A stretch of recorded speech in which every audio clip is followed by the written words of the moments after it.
السلام عليكم ورحمة الله وبركاته. يونيتوك وبلاتفورم أبود له أبود سيا بلن يرادا ديغو كلا إنay ka qayb galaan hadlaan oo ay sameeyaan isbedel dhab ah.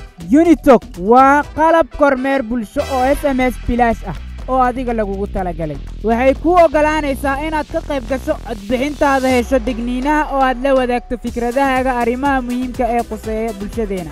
Sidee bay u shaqaysaa? Kaliya ku soo biir dir SMS wata ereyga inta ilaa 224 ama WhatsApp inta ku soo dir 732 ama ka raadi Yunitalk bot Telegram oo ku qor inta. Waxaad sidoo kale isticmaali kartaa Facebook adigoo DM ereyga inta ku dhajinayo baga Yunitalk Kenya.